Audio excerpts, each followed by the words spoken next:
el tópico de emergencias en ginecología y obstetricia.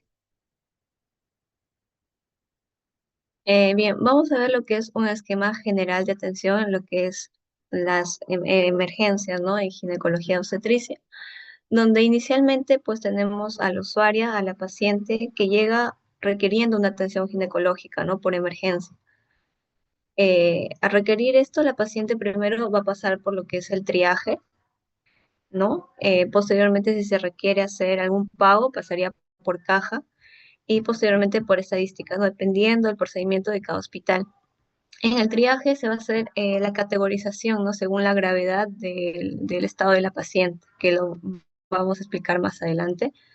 De acuerdo a ello, pues luego la técnica, ¿no? En enfermería es la que se encarga pues de recibir y dirigir a la paciente a hacer una serie de trámites donde se le entregará su historia clínica de emergencia, ¿no? Que es una historia clínica sucinta, para luego ella pasar por lo que es el tópico de emergencia en obstetricia o ginecobstetricia, donde es recepcionada por los tetra y también por el médico ginecólogo que se encuentra en el lugar, ¿no? En el tópico. En este caso, el médico es el quien realiza la atención, realiza lo que es, bueno, con control de signos vitales, el examen físico, y posteriormente se va a definir, de acuerdo a esa evaluación que se ha hecho, se va a definir el paciente, va a pasar a observación, va a ser dada de alta o va a requerir una hospitalización, ¿no? Si la paciente se determina que requiere observación, el médico va a tener que indicar exámenes, una determinada, reevaluar estos resultados, ¿no? Si de acuerdo a la terapia entregada, si la paciente responde, pues podría ser dada de alta, ¿no? Dependiendo del criterio médico. Y si no responde, tal vez requiera ser hospitalizada, ¿no? Por otro lado, si es que de inicio se recomienda una hospitalización o requiere una hospitalización, pues ya se sigue un procedimiento más largo que ya se tendría que solicitar la historia clínica de la paciente, llenar la orden de hospitalización y si requiere intervención quirúrgica, pues debería pasar a sala de operaciones, llenando lo que es el consentimiento informado, ¿no? Y los determinados consentimientos. Y, o si es que no requiere, pues ya de frente pasa a sala de operaciones, ¿no?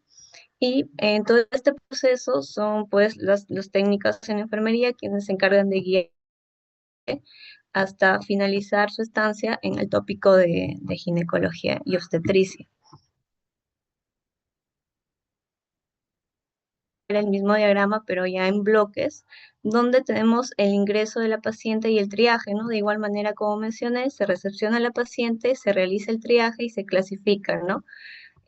Bueno, en el triaje pues se va a requerir realizar lo que es el control de funciones vitales y coordinar de acuerdo a la prioridad a qué servicio pues va a ser dirigida la paciente, ¿no? Una vez que la paciente ingresa al tópico de ginecología obstetricia, pues ya va a tener que ser atendida por el ginecólogo a cargo, ¿no? Y finalmente, pues se ve si requiere entrar a sala de operaciones o si de frente se da de alto o va a ir a observación, como mencioné. Y aquí podemos ver lo que es el triaje general que se hace tanto en medicina como pediatría y también puede utilizarse lo que es en ginecobstetricia, como mencioné, es un triaje general, que es la escala de Manchester, ¿no? Donde tenemos 5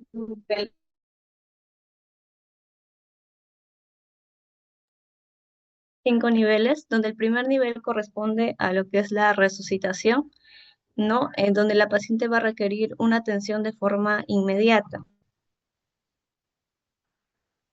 ya que acá los pacientes pues tienen una gravedad extrema, donde el riesgo es y se requiere una atención inmediata en trauma shock, ¿no? Aquí podemos encontrar a los pacientes con preeclampsia severa, con DPP, con prolapso de cordón, con embarazo ectópico roto o que tienen alguna torsión ovárica, ¿no? El segundo nivel, que ya es considerado como una emergencia, representado por el color naranja, que su atención no debe demorar más de 10 a 15 minutos.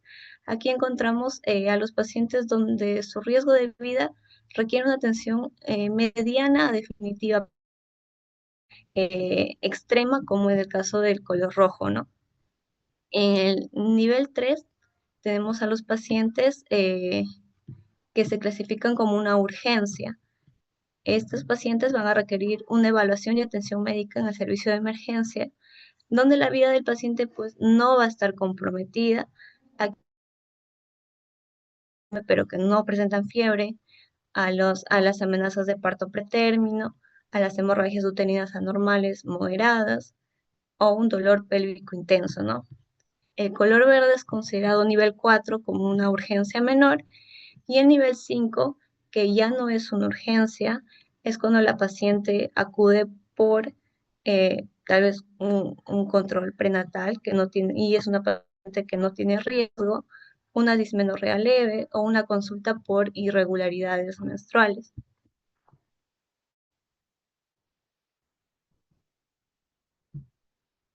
De forma específica para evaluar a lo que es en ginecobstetricia, la COG presenta lo que es el índice de triaje materno-fetal. Este índice, como el área de ginecobstetricia, ¿no? Para hacer tanto la evaluación materno-fetal y determinar qué prioridades, ¿no? Tenemos también 5 prioridades acá, y dependiendo la respuesta que se va a dar a determinadas preguntas, se va a clasificar en determinada prioridad. Si la paciente está estable y su consulta no significa mayor riesgo, pues se clasificaría como un tipo 5, ¿no? Pero vamos a ver acá si la paciente requiere una intervención inmediata para salvar su vida o el nacimiento es inminente, se prioridad 1, ¿no? Donde los signos vitales suelen estar con una frecuencia cardíaca más de 130, una frecuencia respiratoria más de 30, una presión arterial sistólica más de 160, ¿no? O una presión arterial diastólica más de 110, un Glasgow disminuido menos de 13, una saturación baja, menos de 90%. Aquí encontramos a las convulsiones, a las hemorragias, un estado mental alterado severo, si hay signos de sepsis, signos de shock, y en los fetos, pues si es que encontramos prolapso de cordón, un parto inminente, partes fetales visibles en el periné o esfuerzos activos de pujo materno, ¿no? Por otro lado, tenemos a la prioridad 2, donde vamos a preguntar a la gestante si tiene dolor severo sin contracciones, si existe situación de alto riesgo, si la necesidad de la mujer o el recién nacido superan el nivel de atención disponible. Si la respuesta es sí a estas preguntas, se clasifica como una prioridad 2, ¿no? Y como podemos ver, los signos vitales, pues, van una frecuencia cardíaca materna más de 160, más de 120 o menos de 60, ¿no? Y la presión ya no se considera más de 160, sino más de 140 y una diastólica más de 90, ¿no? Y también aquí ya se toma lo que es la frecuencia cardíaca fetal, ¿no? De 100 a 110 o de 160 a 180. Y si el dolor es severo, también estaría en esta prioridad, si es 7 sobre 10, por ejemplo. Lesiones maternas con signo de gravedad, dificultad respiratoria, pensamientos suicidas, homicidas, si es que tiene 34 semanas o más con contracciones regulares, un sangrado vaginal activo, embarazo múltiple, presenta previa, por ejemplo.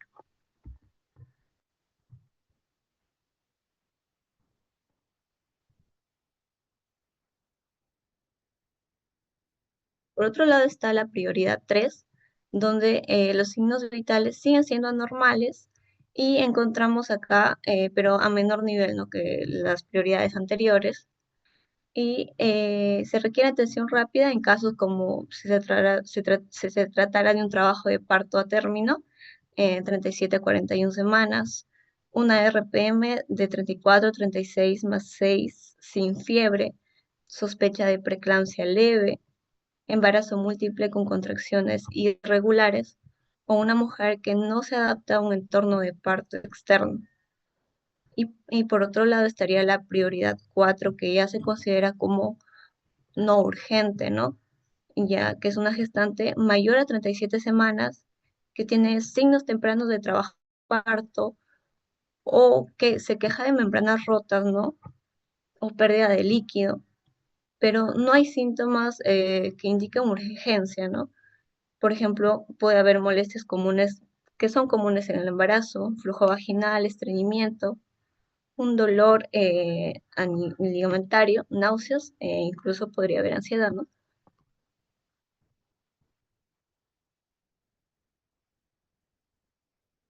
Y por último está la prioridad 5, ¿no? Eh, por ejemplo, podemos preguntar si la mujer está solicitando un servicio sin presentar ninguna molestia o si tiene algún procedimiento programado y no presenta ninguna molestia, ¿no? Si la respuesta es sí a estas preguntas, se considera como prioridad 5, ¿no? Por ejemplo, puede ser una paciente que esté pidiendo renovación de receta médica o, eh, o que haya venido por algún procedimiento programado. Esas serían las 5 prioridades.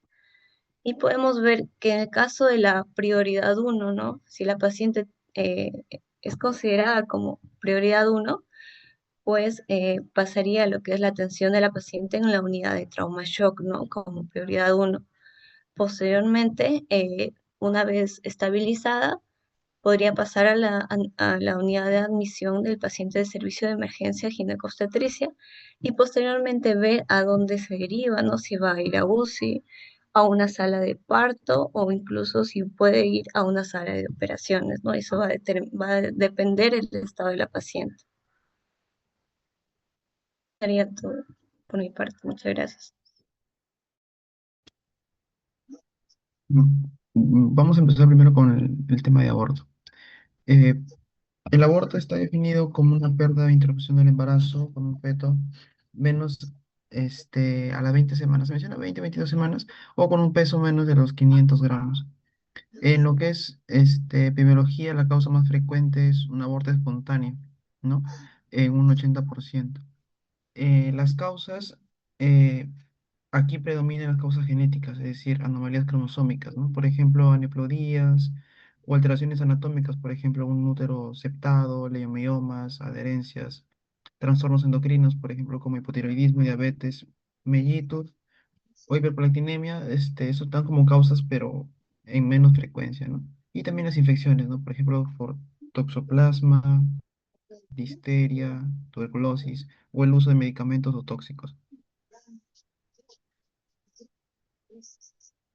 En lo que son las formas clínicas, está la amenaza de aborto, el aborto inevitable y el aborto consumado, ¿no? Y el aborto consumado, a su vez, se clasifica se subcategoría en completo, incompleto y retenido, ¿no? Existen otras clasificaciones, ¿no? Por ejemplo, el que he mencionado, el espontáneo, ¿no? Que es el que ocurre de manera natural por las etiologías que he mencionado, y el provocado, ¿no? Que puede ser tanto terapéutico o criminal. También se puede clasificar según la edad, en la edad gestacional en la que ocurre el aborto, ¿no? Se habla de un aborto precoz menor a las 12 semanas y un aborto tardío mayor a las 12. Y de acuerdo a su recurrencia también, ¿no? Recurrente es cuando haya al menos dos consecutivos, un habitual donde hay tres consecutivos o en todo caso cinco de manera intermitente, primario donde todas las gestaciones terminan en aborto y secundario si antes toleró un embarazo. También existen otras definiciones como aborto séptico y una gestación no evolutiva, ¿no? Que vamos a mencionar más adelante.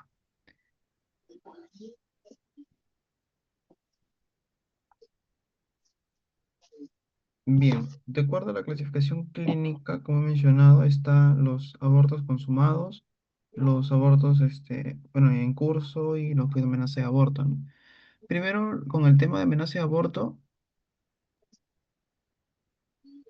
este, vamos a, a definirlo como, bueno, se presenta en la paciente con un sangrado leve, ¿no? O presente, un dolor también leve ausente. Aquí los orificios cervicales van a estar cerrados y las membranas van a estar íntegras.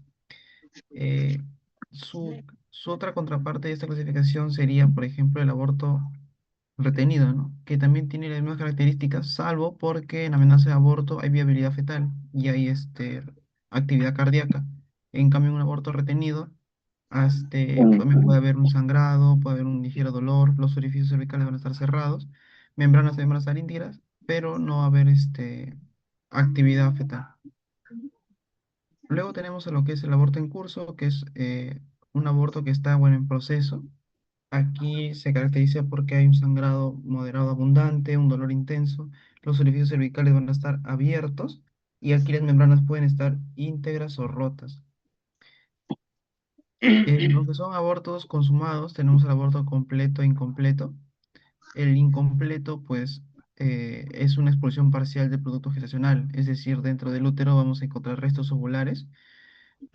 Y esto es lo que caracteriza, ¿no? Va a haber un sangrado moderado abundante, dolor intenso, el orificio cervical este, puede estar abierto o cerrado, ¿no? Y las membranas van a estar rotas o ausentes, ¿no? Si están, bueno, si están rotas, pues los restos van a estar, se van a poder ver a través de la ecografía. Y el completo es cuando hay una expulsión total del producto y todo el contenido, ¿no? Aquí también va a ser lo mismo, ¿no? Un orificio cervical que puede estar cerrado o abierto. Van a ver membranas ausentes porque no va a haber nada en cavidad endometrial. Y pues el sangrado va a ser menor y va a haber un dolor más leve.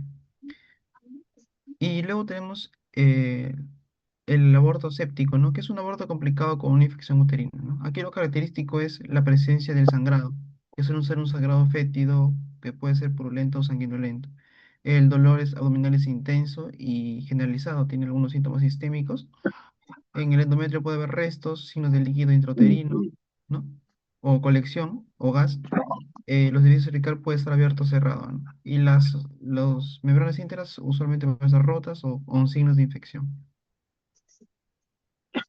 Por ejemplo, de manera general, vamos más adelante lo voy a mencionar por cada uno, ¿no? La amenaza de aborto la conducta inicial es comprobar la viabilidad, ¿no? El manejo suele ser médico y se indica antibioticoterapia dependiendo de algunas condiciones, ¿no? Cuando está en curso, cuando está en curso, perdón, cuando es un aborto en curso, se refuerza el metrino o misoprostol, es decir, vamos a terminar, bueno, el embarazo se va a concluir, ¿no? Y aquí puede ser a través de un negrado, ¿no? Una revisión uterina. En lo que es retenido, también, ¿no? Es un embarazo con el orificio cervical cerrado y aquí se tiene que proceder tanto con una aspiración, si es menor a 12 semanas, o un negrado, ¿no? Previo a una modulación cervical si es mayor a las 12 semanas. Cuando está incompleto también se tiene que hacer una confirmación ecográfica o clínica y también igual, ¿no? Si es menor a 12 semanas, AMEU, mayor a 12 semanas de grado. Y completo, como ya no hay restos, se tiene que hacer un seguimiento y observación, ¿no? Un seguimiento con beta HCG y un manejo expectante, es decir, observación. Bien, bueno, aquí en algunos, por ejemplo, de manera más específica, ¿no? En la amenaza de aborto se tiene que evaluar la viabilidad fetal, ¿no? Si es que el manejo, pues si es que no se hayan, si hay viabilidad ovular, perdón, eh, se tiene que indicar el reposo absoluto, manejo ambulatorio y control de 72 horas, ¿no? Sin embargo, cuando se puede ver en ecografía que hay algún cierto desprendimiento, se puede indicar progestágenos. En lo que es aborto en curso, aquí se tiene que, pues, eh, hospitalizar, ¿no? Hospitalizar y también reforzar la actividad uterina, ¿no? Para que el producto, pues, pueda ser eliminado, ¿no? Y luego la expulsión del feto se tiene que hacer el legrado en sala. En lo que son los abortos consumados incompleto, el incompleto igual, ¿no? De manera resumida, AMEO, dependiendo, menor a 12 semanas, y legrado, ¿no? Legrado previa modulación cervical con misoprostol, ¿no? 200 vía vaginal, ¿no? Eh, y el aborto completo, solamente observación y seguimiento con BTHCG. Aborto retenido es se tiene que, pues, maduración cervical, ¿no? Con misoprostol y luego también, ¿no? Puede ser una dilatación y aspiración manual endouterina o también se puede ser un legrado uterino, ¿no? Y en aborto séptico se tiene que manejar en sí la sepsis, ¿no? La sepsis. Y las combinaciones que destacan es la gentamicina, ampicilina más metronidazol, pero también hay alternativas, ¿no? Como gentamicina, ampicilina más clinda, o las que menciono más adelante.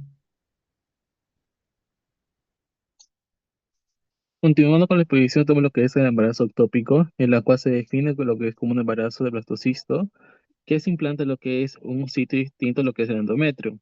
Y se va a implantar ya sea diferentes localizaciones, como tenemos en el gráfico, ya sea lo que es en la trompa, específicamente ya puede ser en el ampuloma, en el istmo, en la fimbria. También puede ser a nivel cervical, abdominal o nivel ovárico. Teniendo en cuenta su frecuencia, el más frecuente es lo que es el ampuloma, un 70%, llegando incluso hasta romperse hasta la 12ª semana.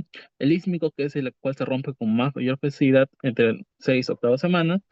Y lo que es, por su evolución, tenemos lo que es, puede ser complicado o no complicado. Si es complicado, se refiere como lo que es, se ha roto y produce lo que es una hemorragia, lo que es intraabdominal, pero no complicado cuando la paciente está hemodinámicamente estable. Su embriología afecta lo que es a 1 a 2% de otras gestaciones y 3 a 4% de mortalidad materna en Estados Unidos. Dale siguiente.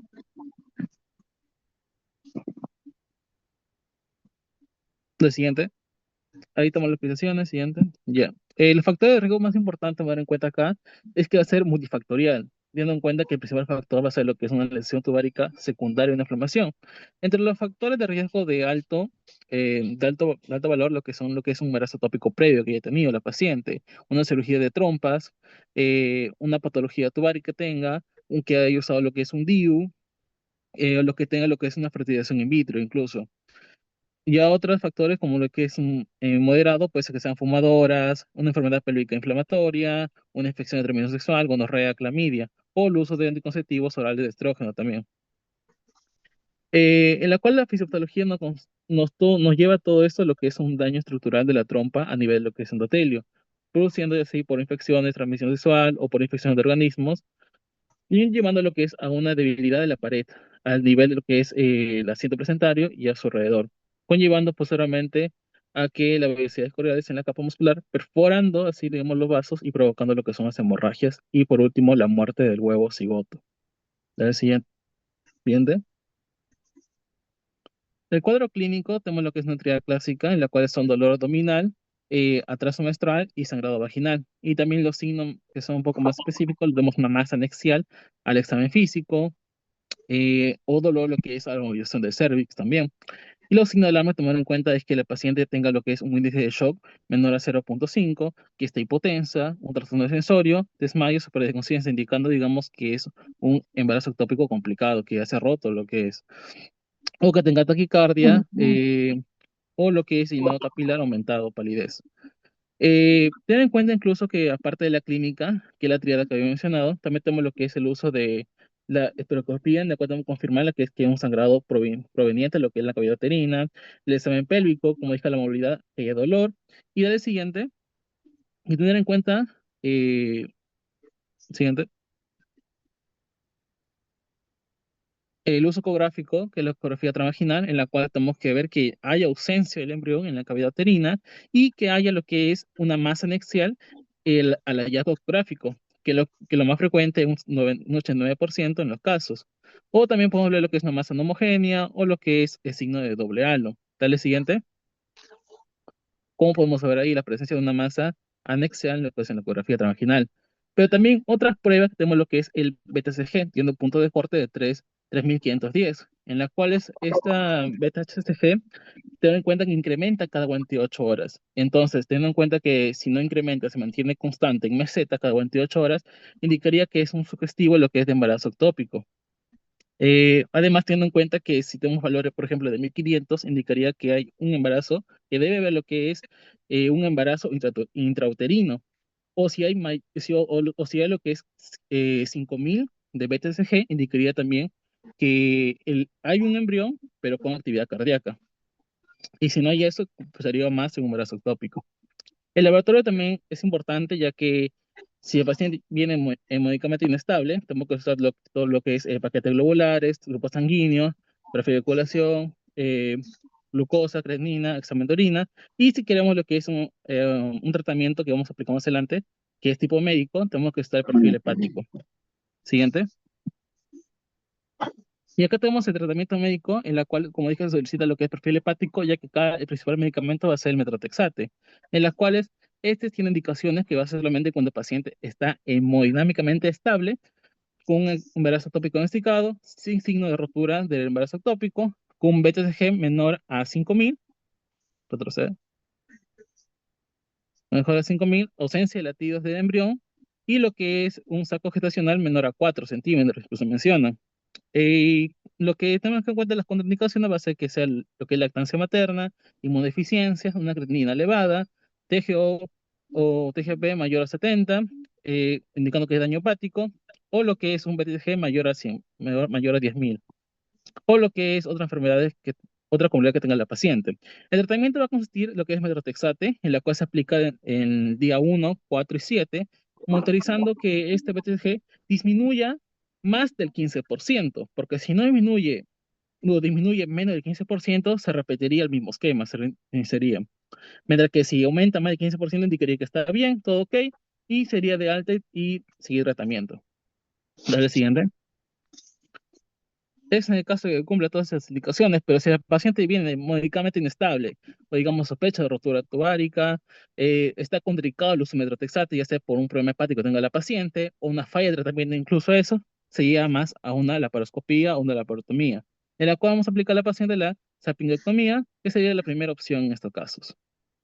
La enfermedad trofoblástica intestinal, que es otra patología, tener en cuenta, se caracteriza por lo que es el crecimiento y desarrollo normal de trofoblasto después de la fertilización normal, en la cual esta abarca de entre 1 por cada 1000 embarazos, y lo que es los factores de riesgo a tener en cuenta, que son mayormente en edad materna menor a 15 años y mayor a 15 años, 45 años digo, y o que haya tenido una gestación molar previa. La creación lo divide en lo que es una gestación molar, neoplasias, y lesión no neoplásica y lesiones vellosidarias anormales. Teniendo en cuenta que la gestación molar es la más frecuente, teniendo en cuenta ahí la mola y datiforme. Siguiente. Ahora tenemos lo que es que hay una placenta anómala con grados variables de hiperplasia trofoblástica y edema vellositario, en la cual la patología nos divide en dos, que siendo lo que es una mola parcial y una mola total, o la mola completa. La mola completa es la más frecuente y es la que, digamos, va a dar lo que es un cigoto diploide, conocido como lo que es 2N, pero no va a haber embrión, a comparación de lo que es una parcial, en la cual acá sí va a ser lo que es un triploide, debidamente se unir lo que es dos espermatozoides y va a formar embrión, pero este no va a ser, este va a ser no viable. Otra diferencia tener en cuenta lo que es la presentación clínica. Por ejemplo, en la completa va a ser lo que es un grado vaginal en segundo trimestre, mediado lo que es sexava semana, un útero aumentado de tamaño más de lo habitual, un BTCG más de 100.000 lo caracteriza lo que es la mano completa, comparación con la parcial, que es menos de 100.000, un edema vellosidario generalizado, desarrollo fetal va a ser ausente, como ya he dicho, y lo que es un genotipo va a ser diploide, ya puede ser 46XX, a comparación de un parcial, como puede ser un triploide, 69XXY. Siguiente. Y con la clínica va a crecer lo que es un sangrado abundante, con náuseas, vómitos y mayor crecimiento uterino. Y esto es lo que más diferencia el crecimiento uterino desproporcional a la edad gestacional. Niveles altos de BTG, hipertiroidismo, llega como parte en la subunidad.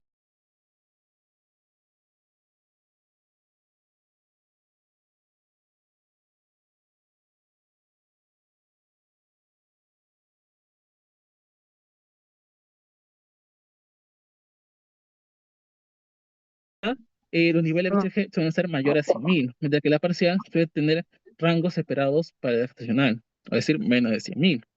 En la ecografía vamos a ver lo que es la famosa tormenta de nieve, o como quieren llamarlo, panal de abejas, o racimo de uvas, incluso en unos casos, que es lo más característico en esta mola completa. Dale el siguiente. El manejo va a consistir en lo que es una evacuación uterina, o lo que es el grado por operación y revelación en los primeros 7 días. Partiendo de lo que es sangrado o un hallazgo gráfico que persiste tejido molar intrauterino, vamos a hacer un segundo legrado. Y si es presencia de este, vamos a lo que es a una histerectomía, sobre todo lo que son perimenopáusicas y no desean preservar la fertilidad, o manejo conservador con control de lo que es BTSG, si en el caso, digamos, si todo está controlado. Ten en cuenta que el BTSG se normaliza, tenemos controles dentro de 48 horas, después a la semana o 2 semanas, después al mes, con tal que cumpla 6 meses de este control de BTSG normal para poder considerar que la paciente está eh, libre, digamos, de riesgo de moletiforme, porque esta moletiforme, como dije, puede evolucionar a una maligna, que es una neoplasia trofoblástica gestacional. ¿El siguiente? El seguimiento del caso conforme de la moletiforme, vigilancia de valores BTCG cada semana hasta que cumple los 3 valores normales consecutivos y después lo, como dije, mensual. Y los niveles mensuales de BTCG hasta las 12 semanas debe cumplir lo que es un año para poder decir que, digamos, está libre de riesgo de mola o de riesgo de neoplasia trofoblástica gestacional. Además, también establecer medidas anticonceptivas eficaces durante el seguimiento de los valores de BTCG, ya sea lo que es anticonceptivos hormonales combinados, y tras mantener remisión por mínimo 6 meses se puede recomendar un nuevo embarazo. Siguiente. Eso sería todo. Gracias. Ah, puedes preguntar otra vez, Joana. ¿Qué factores podrían predecir alguna falla del tratamiento médico que se está haciendo del aborto? Y tal vez en qué momento se decida cambiar a un manejo quirúrgico.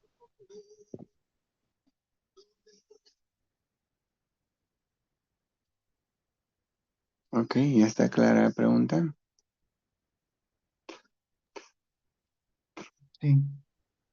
Bueno, por ejemplo, en lo que incluye tratamiento médico, no, usualmente es indicado en lo que es amenaza de aborto, ¿no? Porque ahí se trata de mantener la viabilidad ovular. En ese caso, si es que, por ejemplo, dado el reposo absoluto, dado los controles, porque se menciona de que no solamente a la paciente se le tiene que indicar, sino que tiene que regresar al control dentro de 72 horas, ¿no? Sigue pues incurriendo en el sangrado, ¿no? O inclusive podría progresar la clínica a un dolor o el cambio del sangrado o la coloración, pues ya se tiene que volver a reevaluar, ¿no? Y pues quizás la clasificación, ¿no? Ya no pueda ser una amenaza de aborto, sino quizás pueda ser o progresar o cambiar a ser un aborto en curso o algún otro estadio, ¿no? En ese caso, para esas indicaciones, como cambia la clasificación, cambia también el manejo. Y ya se procedería con los manejos, bueno, con el manejo quirúrgico, ¿no? Que es lo que está usualmente indicado para las otras clasificaciones. Yo podría aumentar una, doctor. Sí, claro que sí, Encarno. Y otro aspecto que se tiene en cuenta en el manejo médico del aborto es, por ejemplo, la medición de la beta-HCG. Esta debe ir bajando con la progresión de los días. Entonces, por ejemplo, si tenemos un aborto, por así decirlo, que se ha realizado un aborto, bueno, ha ocurrido un aborto y se ha realizado tratamiento médico, ¿no? Con misoprostol en este caso, pues se debe monitorizar los niveles de beta-HCG y que deben ir bajando, en todo caso no descienden, incluso se recomienda una segunda intervención con misoprostol y después ya, y si continúa que no descienden los niveles de beta-HCG, se podría plantear el tratamiento quirúrgico también.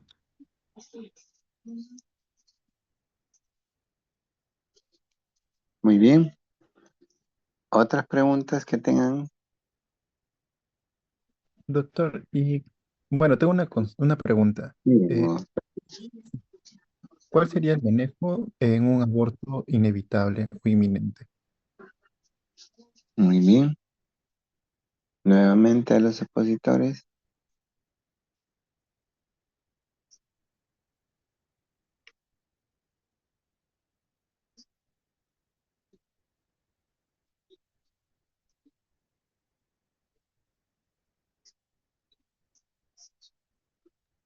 Ya, bueno, cuando se trata de un aborto inminente o inevitable, eh, aquí, bueno, la, la orificio cervical está abierto, ¿no? Cuando se trata de un aborto inevitable, las membranas están rotas, por lo tanto ya no es viable, ¿no? Que se pueda continuar con la gestación. Y lo que tiene que hacerse es lo que tiene que hacerse es, en todo caso, si es que aún no hay una completa, este, perdón, no hay una completa dilatación, se puede indicar maduración, si es que se va a hacer un legrado, pero también se tiene que reforzar lo que es las contracciones con misoprostol, ¿no? Eso es en el caso de un aborto inevitable. En el caso de un aborto inminente, en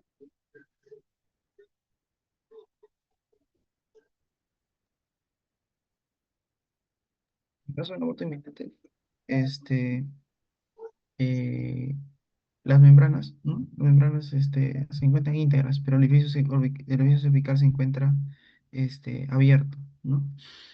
En este caso también se menciona, según la teoría, ¿no? Como es un aborto en curso, también se considera, reforzar lo que es las contracciones, ¿no? Con misoprostol, ¿no? Y también, pues, esperar a que se expulse el producto y luego, si es que se revalúa y si quedan restos, se proceden con lo que es una intervención, ¿no? Ya sea aspiración o legrado.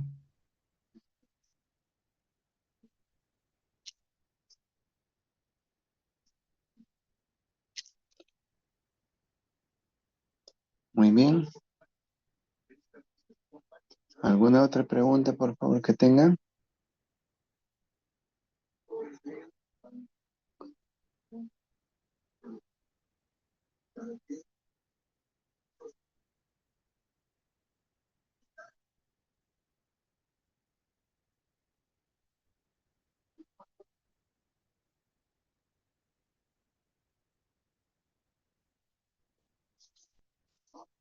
Ok. Muy bien, la pregunta está lanzada. Ah, bueno, habían definiciones que me olvidé mencionar, que era gestación no evolutiva, ¿no? Y básicamente existen dos criterios que nos permiten definirlo.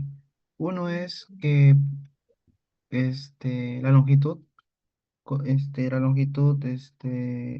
coronilla, perdón, no me equivoco, que el tamaño del saco es mayor a 25 milímetros, pero que no hay un embrión. Ese es uno de los criterios. Y el otro es, una longitud coronilla radii mayor a 7 milímetros, pero que no tiene actividad cardíaca. En esos casos es una gestación evolutiva, ¿no? Y pues, no hay viabilidad en esos casos.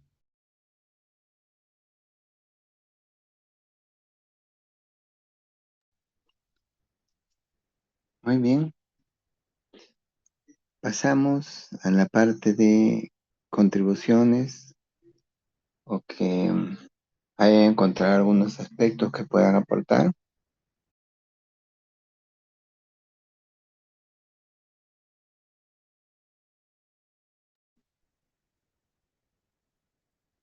Minaya, Sí, doctor. Bueno, podría agregar en cuanto a embarazo ectópico, ¿no? Eh, Cuando se da el diagnóstico, en este caso de embarazo ectópico, se podría pedir la beta-HCG, teniendo en cuenta un punto discriminatorio, ¿cuál sería 1500? Si es que este nos sale menos de 1500 o si es que nos podría salir en este caso mayor a 1500. Si es menor a 1500, se podría solicitar ya una beta HCG seriada, ¿no? Podría ser cada 48 horas, ya que el patrón normal de duplicación de la beta HCG se debería de duplicar cada 48 horas. Entonces, en el ectópico, usualmente esta beta HCG se mantiene, ¿no? Es decir, algunos lo, lo denominan como si fuera una meseta. Pero ya si es que este sale mayor a 1500, se sugiere, ¿no? Realizar una eco transvaginal.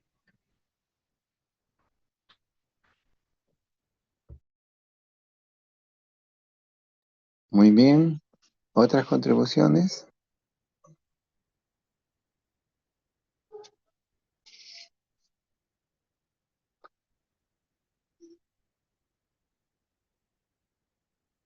Melina, Sí, doctor. Bueno, hablando de embarazo ectópico, también saber cuándo indicar el metotrexato, ¿no? Eh, Teniendo en cuenta que el saco gestacional sea menos de 4 centímetros, que sea acárdico, que no haya líquido y que la beta-HCG esté baja, ¿no? Y pues ahí mencionar también que eh, dentro de los tipos de embarazo ectópico o ubicaciones que hay, pues la más frecuente sería la tubárica, ¿no?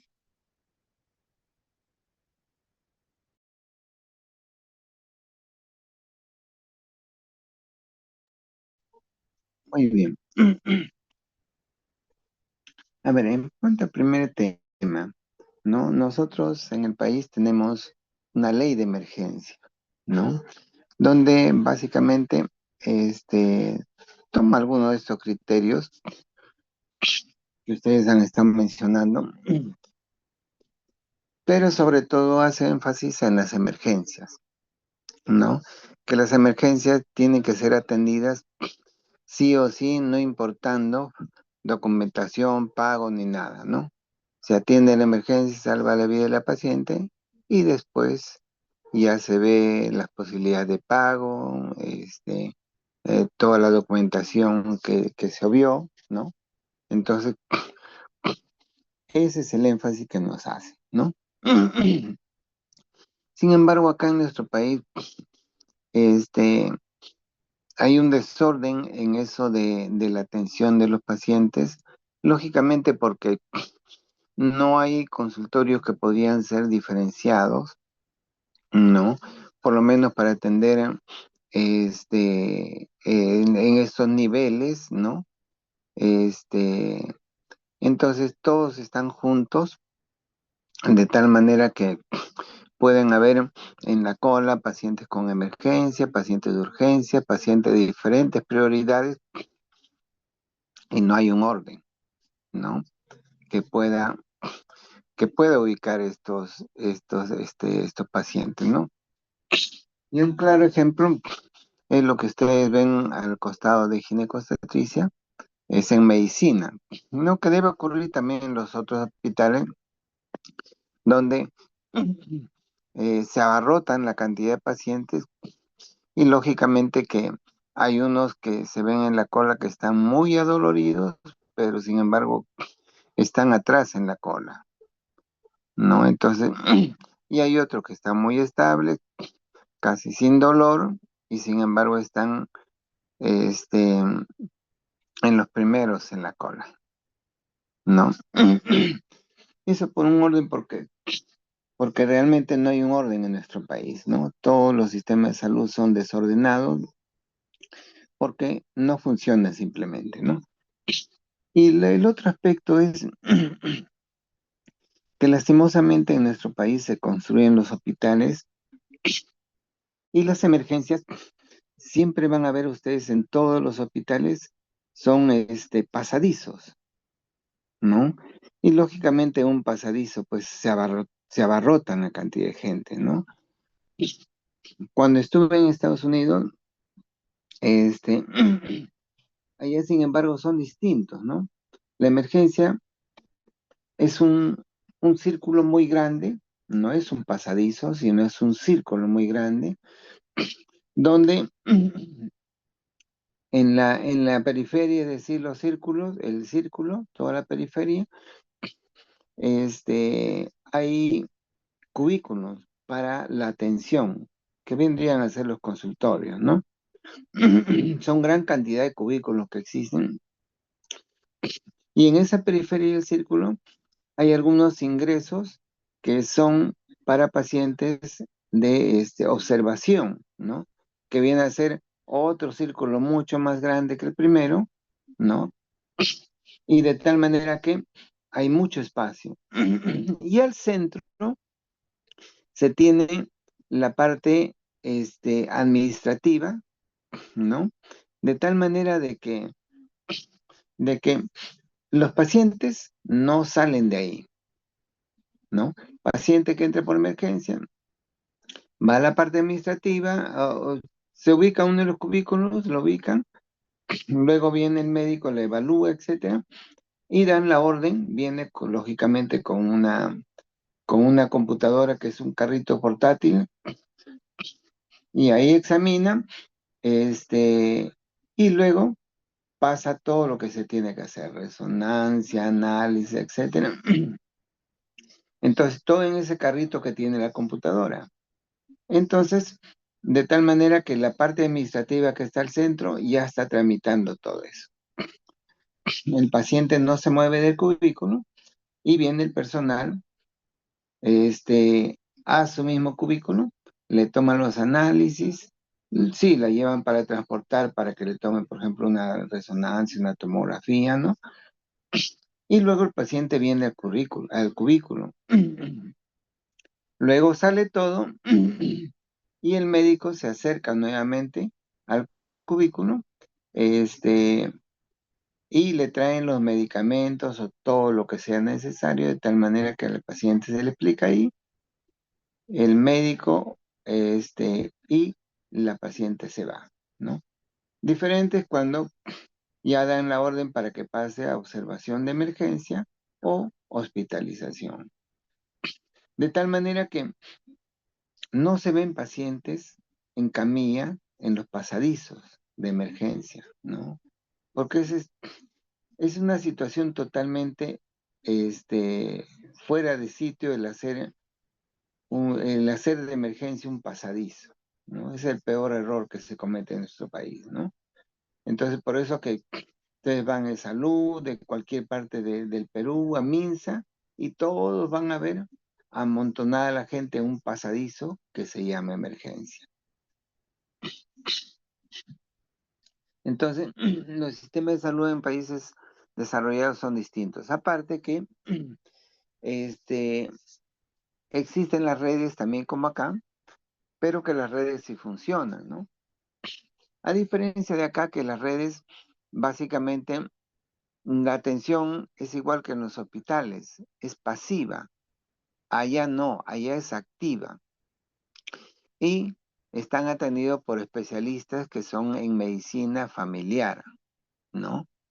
Entonces, ellos tienen un equipo y salen a la comunidad. El paciente no necesita llegar al centro de salud. Salen a la comunidad y de tal manera de que están haciendo prevención. Entonces, se necesita alguna protección contraceptiva, ahí mismo se le da. Necesita vacunas, ahí mismo se le da. Consejerías, ahí mismo se le da, ya sea diferentes tipos de consejería hasta nutricional, ¿no? Entonces, de esa manera van previniendo las enfermedades, ¿no? Y cuando llegan las enfermedades, sí los atienden en el centro de salud, pero esos pacientes son evaluados ahí y pueden ir a su casa o ser derivados a un hospital, ¿no es cierto? Entonces, ¿qué quiere decir esto? Que los resfríos comunes, por ejemplo en los niños, quedan en los centros de salud y luego van a su casa. Acá en los hospitales del país, pacientes resfriados hacen cola por ser atendidos en un hospital, ¿no? Lo cual realmente abarrota y eso quita el espacio para ser atendidos con suma prioridad a los pacientes en estado crítico, ¿no? Entonces, ese es nuestro sistema de salud, lastimosamente, y esto se debe también en parte a que nuestro sistema de salud está fragmentado. No puede ser posible con un país pequeño como el nuestro, con un PBI todavía pequeño, ¿no? Donde hay tanta corrupción,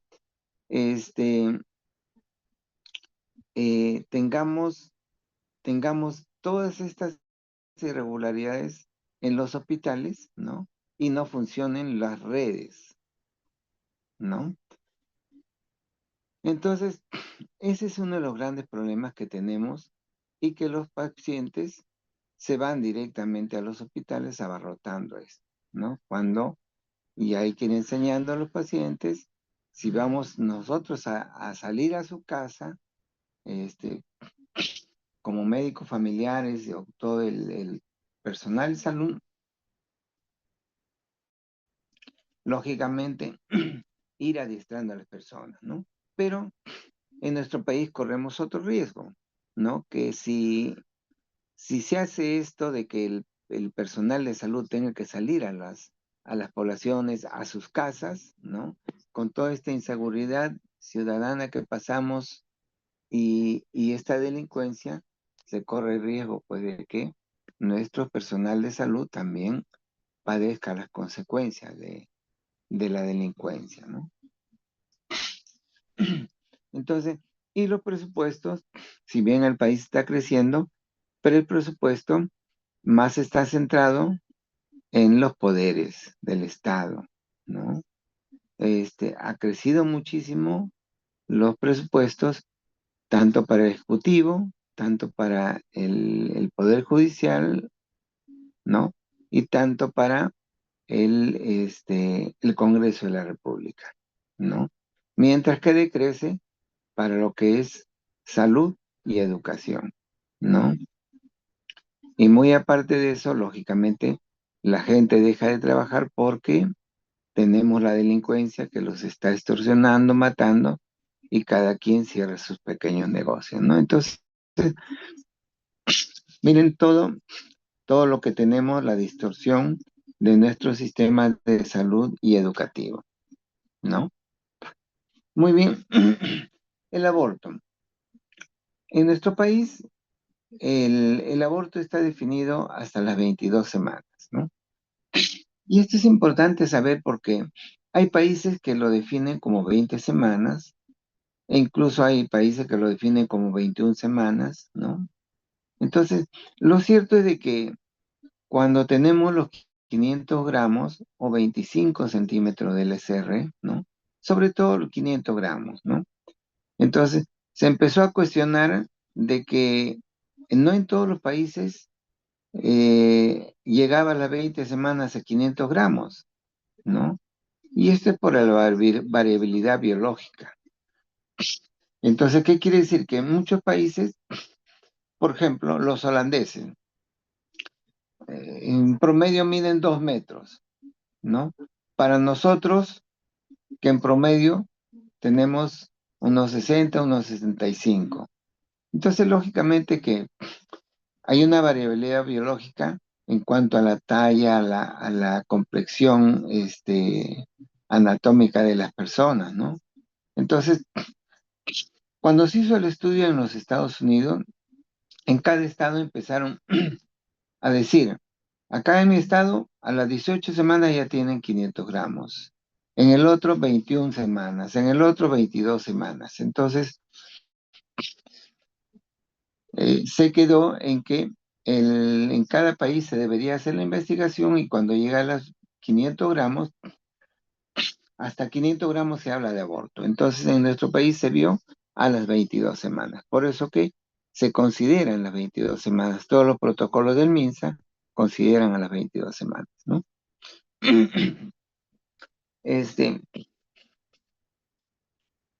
Los términos aborto recurrente y aborto habitual ya no existen, ¿no? Hay una serie de nomenclatura que ha ido cambiando en el tiempo, ¿no? Y ahora existe lo que se llama pérdida recurrente a la gestación o falla recurrente a la gestación. Y a esta se define como la pérdida del embarazo, ¿no? Antes de las 22 semanas, lógicamente, 3 en forma consecutiva o 5 en forma no consecutiva. Y los términos aborto recurrente y aborto habitual desaparecen. Los libros que ya empezaron a salir, ya más o menos hace cerca 8 años, tienen esa denominación, pérdida recurrente de la gestación o falla recurrente de la gestación. Entonces, ya debemos ir fijando este tipo de información. Hablaron ustedes también cuando había personas en las que se les hacía la beta HCG, por ejemplo, salía menos de 1500, no había evidencia del embarazo. ¿Dónde está? Era la pregunta, porque no había un saco gestacional ni dentro ni fuera del útero. Entonces la pregunta era, ¿y dónde está? ¿No? Si ya tenemos la evidencia que hay una beta HCG que está a menos de 500. Entonces, se trató de definir a esta situación, ¿no? Porque la pregunta ¿es intrauterino o es ectópico? Entonces, se definió como embarazo de localización incierta. Así se llama a este estadio, antes de que haya cualquier evidencia ecográfica de embarazo y solamente tengamos la beta HG. La gestación de localización incierta se va a convertir en una gestación ectópica o una gestación normal intracavitaria, ¿no? Y no digo intrauterina porque hay embarazos ectópicos que son intrauterinos, ¿no? Miren lo que estoy diciendo, embarazo ectópico intrauterino, ¿no? Por ejemplo, el embarazo ectópico cervical, el cervix es parte del útero y por lo tanto es intrauterino y por lo tanto es ectópico, ¿no? Entonces, por eso que la definición clara que ustedes dieron, el endometrio que tapiza la cavidad endometrial, a la cavidad uterina. Eso se llama embarazo normal, ¿no? Todo lo que está afuera es ectópico. Y no hablemos solamente de endometrio, porque en una endometriosis hay un endometrio ectópico y hay un endometrio eutópico. El eutópico es el que tapiza la cavidad del útero y el ectópico que puede estar en cualquier parte de localización abdominal, ¿no? Entonces, tiene que ser el endometrio que tapiza la cavidad uterina, ¿no? Entonces, un embarazo extrauterino va a ser un ectópico, sí, pero no todo intrauterino deja de ser ectópico. Por ejemplo, el cervical, ¿ok? Hasta hace algún tiempo todavía se hablaba de que lo que ustedes dijeron que la beta SSG incrementaba el doble a las 48 a 72 horas, ¿no? Pero bueno, se hicieron algunos estudios donde se aplicaron integrales, después de haber hecho beta HCG semanal para ver si realmente el incremento de beta HCG se producía realmente al doble a las 48 o 72 semanas. Cuando se aplican integrales se ve pues de que la velocidad de crecimiento o de aumento de nivel de beta HCG no es uniforme. Entonces, por ejemplo, el crecimiento de la sexta a la séptima semana puede ser menos del doble. Y el crecimiento a la décima, doceava semana puede ser incluso más del doble. Entonces, aquello que nosotros pensamos de que en todas las semanas tenía que incrementar al doble, ¿no? Después de 48 a 72 horas, no es tan cierto, ¿no? E incluso se han armado tablas ahora de incremento de beta HCG de acuerdo al avance en las semanas de gestación. ¿No? Miren cómo va cambiando con el tiempo. Y la sintomatología de embarazo es muy importante, ¿no? Bueno, pero volviendo a la amenaza de aborto, ¿no? La amenaza de aborto, una clasificación muy importante es la edad gestacional, ¿no? Menos de octava semana, la principal causa de, de aborto viene a ser aneuploidías, ¿no es cierto? Después de las 14 semanas, la principal causa de producirse el aborto viene a ser las infecciones. Dentro de ellas, infecciones de vías urinarias es la más frecuente y después el torsis, ¿no? Y entre la octava y 12 semanas ya hay toda una miscelánea. Entonces, importante poderlo determinar de esa manera. Porque tiene implicancias diagnósticas e implicancias terapéuticas. Y lo que es la parte evolutiva, o sea, la clasificación desde la parte evolutiva es muy importante. Cuando hablamos de amenaza de aborto, luego continuamos con aborto en curso, que puede ser inevitable o inminente, y luego viene el aborto consumado, que viene a ser el aborto incompleto y el aborto completo. Entonces, estamos evolucionando en el tiempo, ¿no? Amenaza de aborto. En general, en el aborto hay tres características, ¿no? Que es dolor de tipo cólico en región lumbosacra, perdón, en región pélvica y radial lumbosacro, que da la apariencia de que parece que se cayera algo, ¿no? Quien sufre de cólicos menstruales es idéntico. Entonces, hay dolor, hay sangrado, ¿no? Y hay cambios cervicales. Esas son las tres características que nosotros debemos ver. Pero posteriormente se le ha agregado otra característica, una cuarta, que viene a ser el tamaño uterino en relación a la edad gestacional. Porque en esta primera parte del embarazo, sí hay una correlación entre crecimiento uterino y la edad gestacional, sobre todo en las primeras 12 semanas. Entonces, cuando hablamos de amenaza de aborto, mirando estas tres características, ¿qué vamos a tener? Vamos a tener el dolor de contracción de tipo cólico, ¿no? Vamos a tener sangrado, ¿no? Y en una amenaza de aborto, aparentemente no hay cambios cervicales. En el aborto en curso, en el aborto inevitable, e inminente, ¿no? En el inminente ya se producen cambios cervicales, ¿no? Pero en la amenaza de aborto, la cuarta característica es que el tamaño del útero va en correlación con la edad gestacional. Acá en el aborto inminente va también con esa misma correlación entre tiempo y tamaño uterino.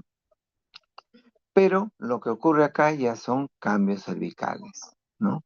Y en el aborto inevitable podemos agregarle la ruptura de las membranas ovulares y la pérdida de líquido. Pero hay una cuestión acá que, por ejemplo, me llega una paciente de gestante de 18 semanas perdiendo líquido. No hay contracciones, no hay sangrado, ¿no? No hay cambios cervicales. Entonces, ¿cómo le voy a llamar a esto? RPM, no puedo llamarle porque RPM no se habla en aborto, sino en embarazo y a partir de las 22 semanas para arriba. Entonces, ¿cómo le llamo a esto? Aborto inevitable. Entonces, en el aborto inevitable puede haber dolor, sangrado, cambios cervicales y ruptura de membranas. O puede presentarse sin nada de esto, pero solamente con ruptura de membranas. Y luego tenemos el aborto consumado. En el consumado ya ha habido pérdida, ha habido pérdida de membranas, pérdida de placenta o dependiendo del tamaño incluso la pérdida del feto, ¿no? Pero, ¿qué es lo que pasa? De que cuando quedan restos ovulares, ¿no?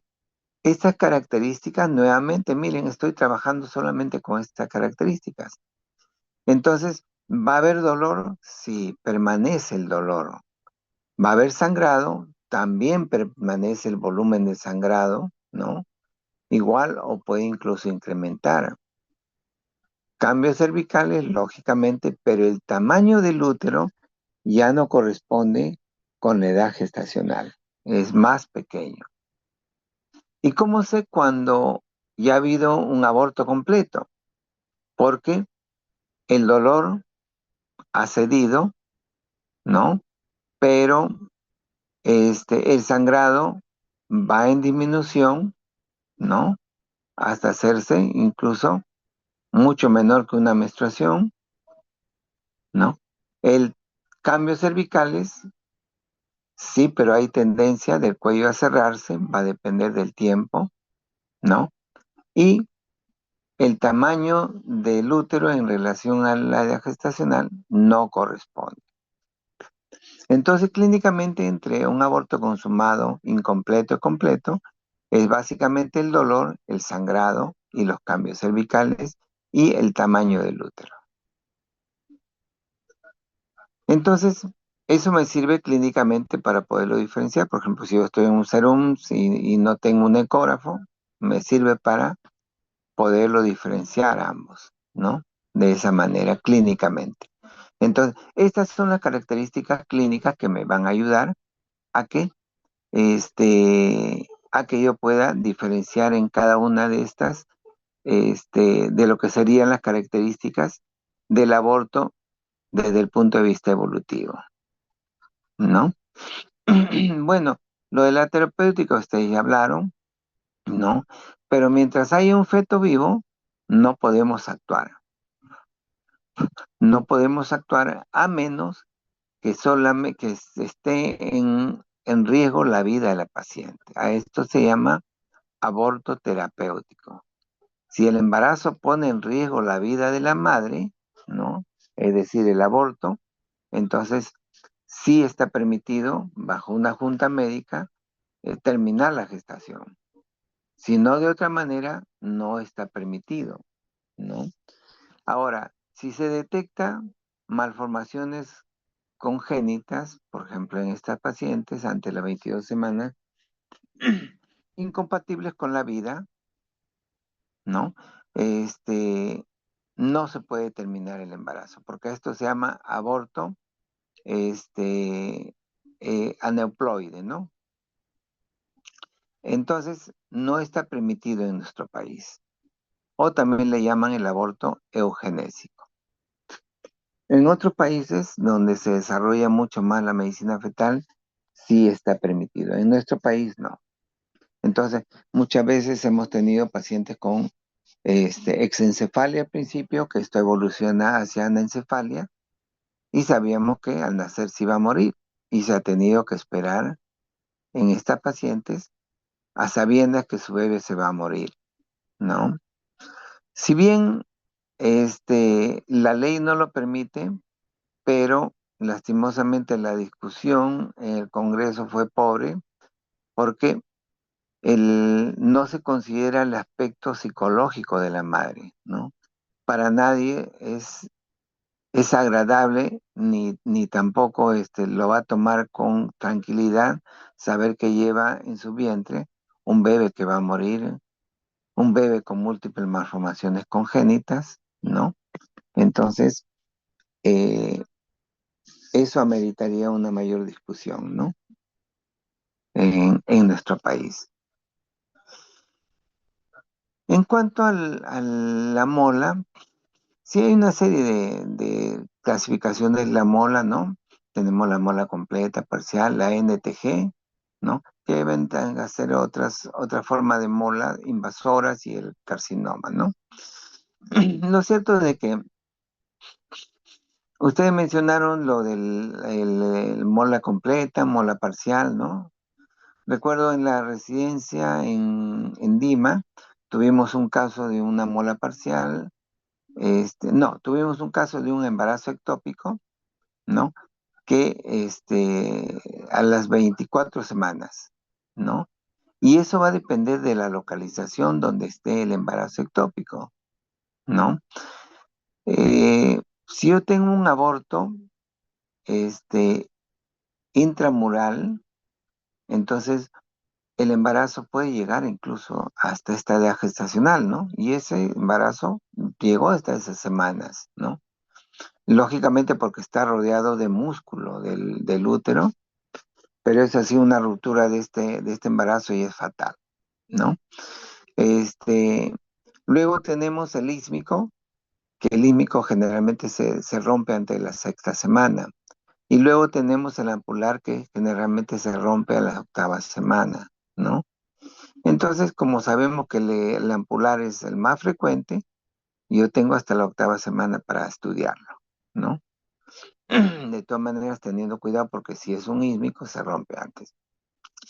Y en la mola ustedes hablaron de que, del término de la gestación, ¿no?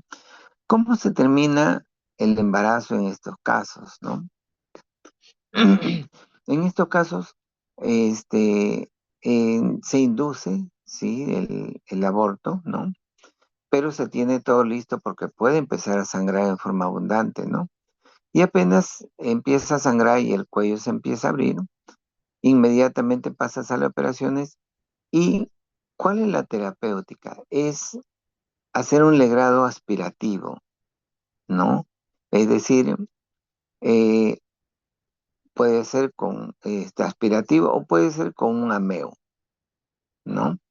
De tal manera de que cuando ya se aspiró todo el contenido del útero, recién se pasa a hacer un legrado, ¿no? Un curetaje para extraer algunas células que se pueden haber quedado, pero nunca se va directamente al legrado porque corremos el riesgo de la diseminación. Lógicamente que estas pacientes se tiene que descartar que haya habido metástasis hacia otros órganos, ¿no? Sobre todo pulmones, hígado, ¿no? Que es muy frecuente, ¿no? Por eso que se toman ecografías, se hacen análisis, etcétera. Y algo que siempre se menciona es el medicamento, el metrotexate, ¿no? Pero ¿qué es el metrotexate y por qué tiene que utilizarse el metrotexate, ¿no? El metrotexate es un antimetabolito que se utiliza así como un agente oncótico, ¿no? Perdón, oncológico, ¿no? Para cierto tipo de cáncer. Pero esto actúa sobre una enzima que se llama la tetrahidrofolato reductasa. ¿Qué es lo que va a producir? Este, que la tetrahidrofolato pase a ser dihidrofolato. Y este es el sustento que se utiliza para la síntesis de la base de nitrogenadas del ADN. Por lo tanto, si no hay este tetrahidrofolato reductasa, no pasa de tetrahidrofolato a dihidrofolato. Entonces, de esa manera se limita la producción de bases nitrogenadas para el ADN, ¿no?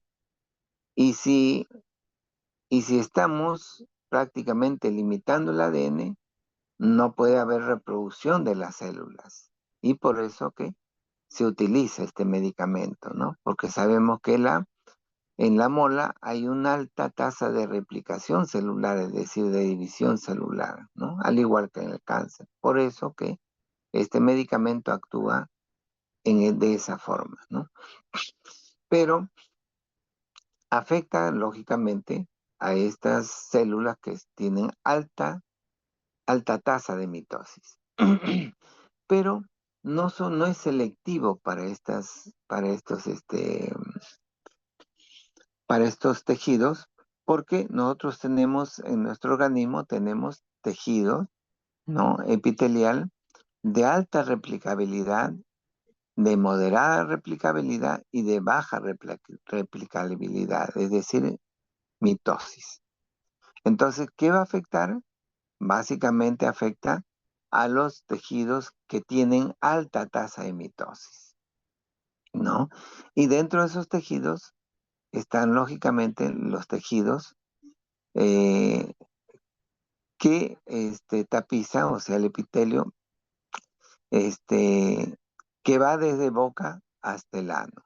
Entonces, todo ese trayecto todo ese trayecto el epitelio, ¿no? Tiene alta tasa de replicabilidad y por lo tanto se pueden producir aftas, se pueden producir úlceras, ¿no? Debido a que por su alta tasa de replicabilidad son afectados, ¿no? En cambio, otros tejidos no son afectados de esta manera. Otro tejido que son afectados, por ejemplo, viene a ser la médula ósea, ¿no? Y por lo tanto también no va a afectar las líneas celulares hematológicas, ¿no? Como leucocitos, como no va a afectar también las plaquetas, ¿sí? Entonces, es decir, todas las líneas celulares, ¿no? Y lógicamente esto se metaboliza en el hígado, por eso que el hígado tiene que estar indemne, ¿no? Porque si hay, por ejemplo, una cirrosis, etcétera, no se va a poder metabolizar y se vuelven, incrementa su toxicidad estos medicamentos, ¿no? Y la eliminación de este medicamento es por la vía renal, por lo tanto, se tiene que explorar la vía renal antes de dar esto para que ocurra un clearance de este medicamento, del metrotexate, porque si no, nuevamente nos vamos a la toxicidad dada por este medicamento, ¿no? Eso a grandes rasgos, de lo que ustedes han expuesto. No sé si hay dudas, preguntas.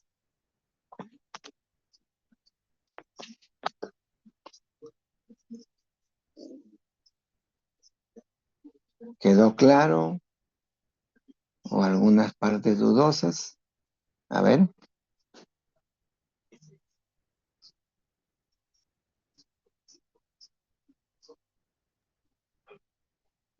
Claro, doctor. Ok. ¿El resto cómo quedó? Todo claro, doctor. Muy bien, entonces, si no hay más preguntas, damos por culminado y me comunican los días que tenemos para conmigo